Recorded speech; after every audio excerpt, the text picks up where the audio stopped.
সুপ্রিয় দর্শক, সেই আবু বক্কর সিদ্দিক যে কুকুরের মতো আচরণ করছে, যে শিশুটি আমরা সংবাদ প্রচার করেছিলাম, তার পরিবারের স্বজনরা চলে এসছে, এমনকি চাঁদপুর সরকারি জেনারেল হাসপাতালে তারা এসছে। তার বাড়ি হচ্ছে কুমিল্লা থেকে এসছে। আমরা আইএন টিভির মাধ্যমে যে সংবাদটা প্রচার করার পর আপনাদের মাধ্যমে সেই তথ্য পেয়েছি, এমনকি সেই তথ্য পাওয়ার পর তার পরিবারের কাছে আমরা সেই তথ্য পৌঁছেছি। এমনকি কিছুক্ষণ আগে তারা চাঁদপুর সরকারি জেনারেল হাসপাতালে এসছে। আপনারা দেখেছেন যে কুকুরের মতো আচরণ করছে সেই কিশোরটি, তার নাম হচ্ছে আবু বক্কর সিদ্দিক।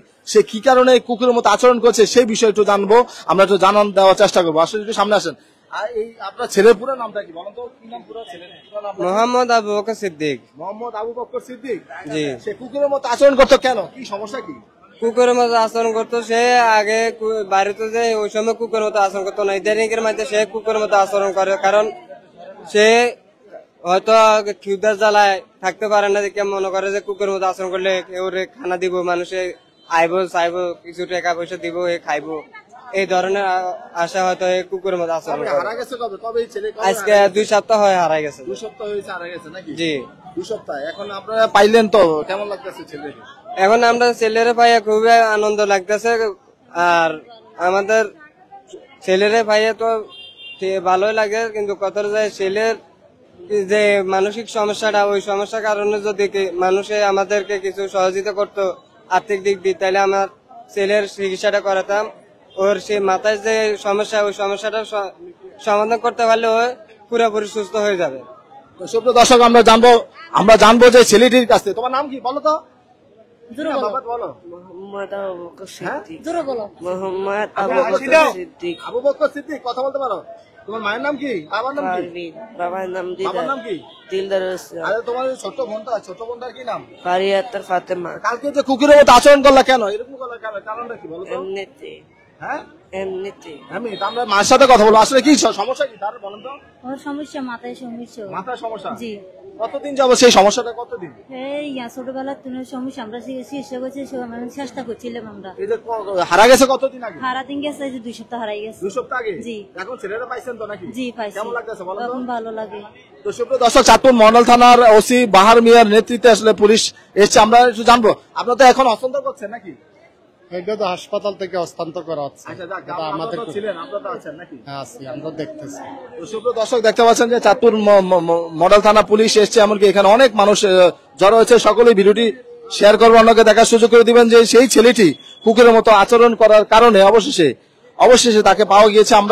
আমরা সবসময় এরকম সংবাদ প্রচার করি, তারই ধারাবাহিকতায় আজকে তো আর ব্যতিক্রম নয়। সুপ্রিয় দর্শক, আপনাদের মাধ্যমে কিন্তু তার পরিচয় শনাক্ত করতে সক্ষম হয়েছি। 15 দিন যাবত সে নিখোঁজ হয়েছিল বাড়ি থেকে।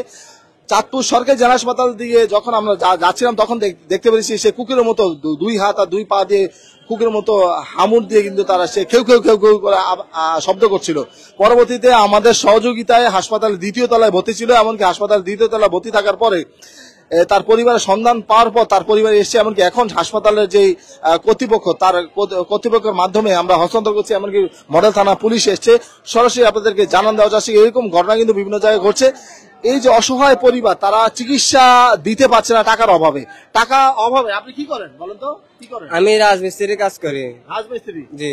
আপনি হাসপাতালে তো অনেক হাসপাতাল নিয়েছিলেন নাকি? জি, অনেক হাসপাতাল নিয়েছি, টাকা পয়সা অনেক শেষ করছে। ওরে মানে ওর যে পুরোপুরি চিকিৎসার ওষুধপত্র এগুলা মানে পুরোপুরি দিতে পারি না, দেখে ওর চিকিৎসাটা হইতে আছে। আপনাদের কোনো বিকাশ নাম্বার আছে?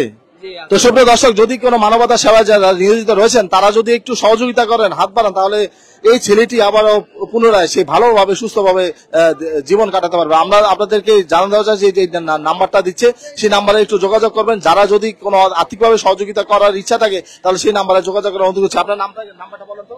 আমার নাম্বার হচ্ছে 018 35 39 82 93। আবার বলেন তো? 018 35 39 82 93। সুপ্রিয় দর্শক, এই নাম্বারটা বিকাশ করা, তাই না? জি, এই নাম্বারে বিকাশ করা হয়েছে। সেই বিকাশে যদি আপনারা যদি দিতে পারেন কিছু টাকা, তাহলে কিন্তু অবশ্যই এই দেখতে পাচ্ছেন, একটু সামনে আসবেন, এখানে একটু সামনে আসবেন। এই যে আরেকজন ভদ্রলোক, তিনি কিন্তু 500 টাকা দিচ্ছে। 500 টাকা না, 500 টাকা দিচ্ছে। আসলে মানবতা সেবায় নিয়োজিত রয়েছে যারা, তারা কিন্তু আসলে এই যে আপনার এই যে 500 টাকা দিলেন তাকে নাকি? জি জি, আমি ওনাকে ওষুধ খাওয়ার জন্য 500 টাকা দিছি। 500 টাকা ওষুধ খাওয়ার জন্য দিয়েছেন। তো সুপ্রিয় দর্শক, এখানে আরেকটা ছেলে রয়েছে চাঁদপুর সরকারি জেনারেল হাসপাতালে, যে ভর্তি করা হয়েছিল। আচ্ছা, জানাবেন, আপনি তো ভর্তি করা হয়েছিলেন তাই না? কি অবস্থা ছিল, আর আসলে আপনি নিজে দায়িত্ব নিয়ে ভর্তি করেছেন, আসলে একটু জানাবেন কি আমি বিগত যাবত অনেকক্ষণ ধরে উপর থেকে দেখতেছি এই ছেলেটা কুকুরের মতো নিচে অনেক আচরণ করতেছে এবং কি অনেক অসুস্থ বোধ করতেছিল। তারপরে আমি মানে নিচে নিজে নেমে এসেছি। নিচে নেমে এসে আমার এক বন্ধু আছে, ছোট ভাই আর কি, ইয়াসিন। হ্যাঁ, এই যে ইয়াসিন, ওকে নিয়ে আসলাম। ওকে নিয়ে আসা তারপরে সহযোগিতায় আর কি আমি ইমার্জেন্সিতে নিয়ে যাই। তারপর আমাদের তত্ত্বাবধায়ক স্যারকে আমি ফোন দিই। ফোন দেওয়ার পরে তত্ত্বাবধায়ক স্যার বলে দ্রুত আর কি চিকিৎসা নেওয়ার জন্য। তারপরে চিকিৎসা নেওয়ার জন্য আর কি দ্রুত সে বলার পর আমরা দ্রুত চিকিৎসা নিই। তো পাশে একজন রয়েছে ইয়াসিন, তিনি তো আপনাদের হাসপাতালে আছেন নাকি? জি, আমি হাসপাতালে আছি। ও হাসপাতাল ঢোকার পর হাসপাতালে একটা হইচই গন্ডগোল শুরু হয়ে গেছে। সবাই বলে ওরে কুকুরে কামড় দিছে, ওই জন্য নাকি ও এত কুকুরের মতো একটা আচরণ করে। ওই জন্য তারপর আমাদের কর্তৃপক্ষের ব্যাপারটা জানানো হয়েছে। তাই কর্তৃপক্ষ জানার সাথে সাথে ব্যবস্থা নিচ্ছে। তো সুপ্রিয় দর্শক, অবশ্যই আপনাদের প্রতি অনুরোধ করবো ভিডিওটি বেশি বেশি শেয়ার করবো, অন্যকে দেখার সুযোগ করে। তো অবশ্যই পরিবারের কাছে হস্তান্তর করা হয়েছে সেই প্রত্যাশা রেখে আমরা এই মুহূর্তে বিদায় নিচ্ছি। আল্লাহ হাফেজ।